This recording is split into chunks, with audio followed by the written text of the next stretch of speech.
Mga katrops, welcome back ulit sa aking channel, Sports React PH.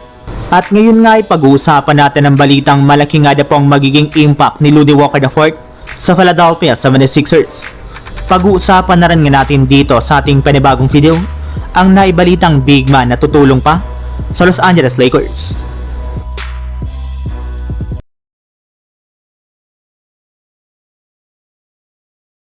Marami nga po mga katrops na mga fans ng Philadelphia 76ers ang natuwa mula nang maibalita kahapon na kinuha at pinaperma na nga po nilang kanilang pinakabagong player na si Lonnie Walker IV na umabot ng 2 years, $3 million non-guaranteed contract.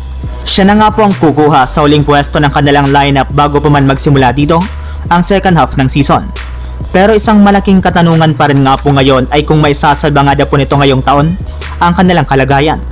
Well, para nga po sa inyong kalaman mga katrops, as of now nga po ay nasa ika-11 silang pwesto sa standings ng Eastern Conference sa record ng 20 wins at 34 losses, kung saan 1.5 games lang naman nga po ang kalamangan sa kanila dito na ikasampo na Chicago Bulls.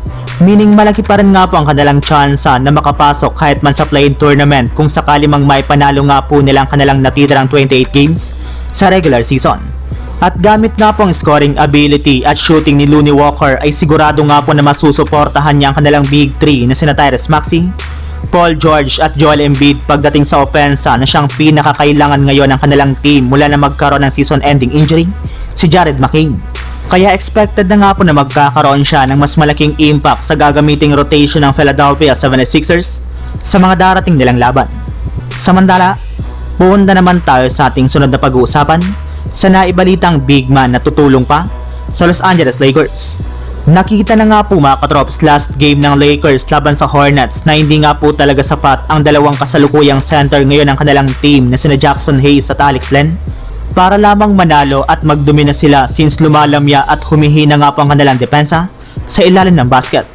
Kaya kailangan pa rin nga po talaga ng kanilang team, especially ni Rob Pelinka, na kumuha ng bagong center sa lalong madaling panahon, kagaya na lang nila Dwight Howard o di kay si Bismack Biyombo na parehong magiging available sa free agency ngayong season. Kaya hindi nga po mahihirapan ng Lakers sa pagkuha sa kanilang dalawa at pagbibigay ng kontrata. Pero kung isang NBA analyst nga po ang tatanungin, mas mabuti nga na po kung si Willie Cauley-Stein na lang ang dapat kunin ng Lakers bilang kanilang bagong backup center ni Jackson Hayes sa kanilang frontcourt.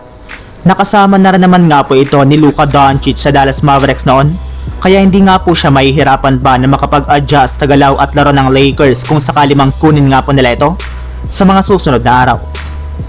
So yun lang mga katrops, ang handog kong story ngayong araw. Sana nag-enjoy kayo, please like and subscribe my YouTube channel, Sports React PH, para sa iba pang story at update patungkol sa NBA. Kita-kits muli sa ating susunod na video.